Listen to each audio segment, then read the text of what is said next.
já ouviu dizer que Jesus talvez nem tenha existido. Hoje eu vou mostrar por que essa tese não resiste ao método histórico básico. E o farei com fontes não cristãs e arqueologia. Se Jesus é fato histórico, a discussão muda. Deixa de ser se existiu e passa a ser quem ele foi. Isso coloca fé e razão no mesmo campo. Fica comigo.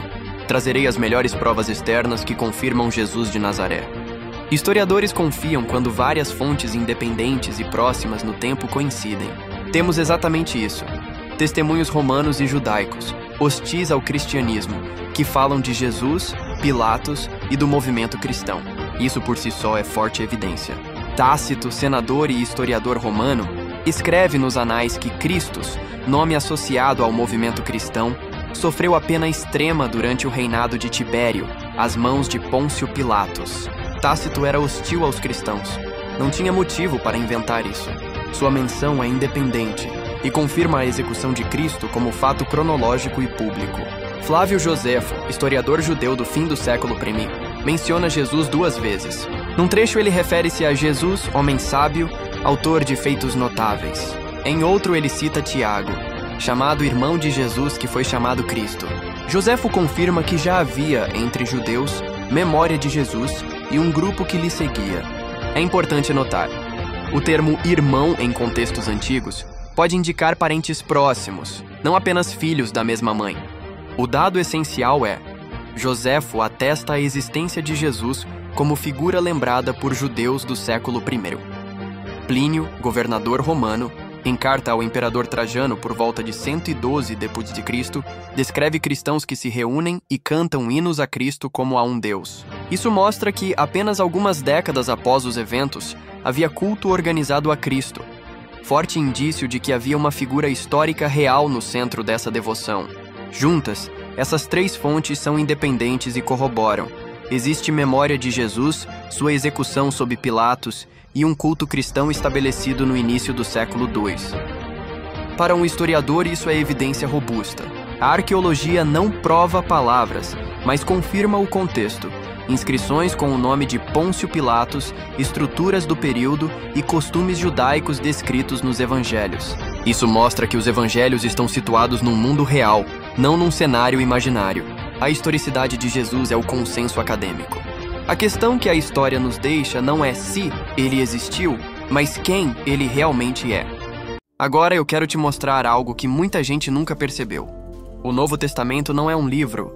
São 27 documentos independentes, e entre eles encontramos testemunhos cruzados sobre Jesus. Em locais diferentes, escritos por pessoas diferentes, com formações diferentes, encontramos relatos extremamente consistentes sobre seus milagres, seu julgamento, sua crucifixão, seu sepultamento e sua ressurreição. Por exemplo, Mateus, um judeu cobrador de impostos. Marcos, discípulo de Pedro. Lucas, um médico grego. João, pescador. Paulo, um fariseu perseguidor convertido. E nenhum deles escreveu copiando o outro. Cada um escreve para um público diferente. E ainda assim, a figura de Jesus é a mesma. Isso na historiografia se chama atestações múltiplas e independentes, o que aumenta gigantescamente a confiabilidade de um fato. Outra coisa impressionante, detalhes que aparecem num livro, mas são confirmados indiretamente por outro livro, escrito por alguém que nunca viu o primeiro. Mateus descreve costumes judaicos que só um judeu poderia saber. Lucas, o médico grego, descreve doenças e curas com precisão técnica. João usa expressões profundas que confirmam tradições judaicas antigas. Paulo, escrevendo antes dos evangelhos, já apresenta Jesus crucificado, sepultado, ressuscitado ao 3º dia, aparecendo a testemunhas específicas. Isso mostra que a fé em Jesus como personagem histórico não nasceu séculos depois. Ela surge desde o início, com diversidade de autores confirmando os mesmos fatos. Agora eu quero que você preste atenção, porque isso é decisivo. Poucos fatos históricos são tão bem documentados quanto a perseguição aos primeiros cristãos. E não estamos falando de uma perseguição emocional. Estamos falando de crucificação, decapitação, fogueiras, ser cerrado ao meio, ser devorado por animais. E todas essas pessoas afirmavam a mesma coisa. Eu vi Jesus ressuscitado. Não era uma crença abstrata. Eles estavam defendendo um fato que diziam ter testemunhado. Agora pense comigo.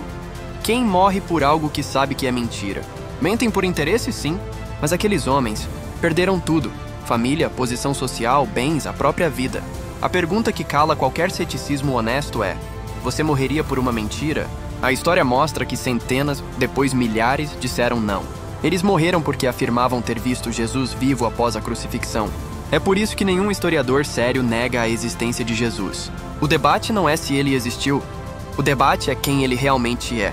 Se esse vídeo abriu a sua mente, deixa o like agora. Isso ajuda demais o canal. Se inscreve para acompanhar a parte final dessa série e comenta aqui embaixo: eu quero a parte 2. Isso mostra que você está comigo nessa busca pela verdade.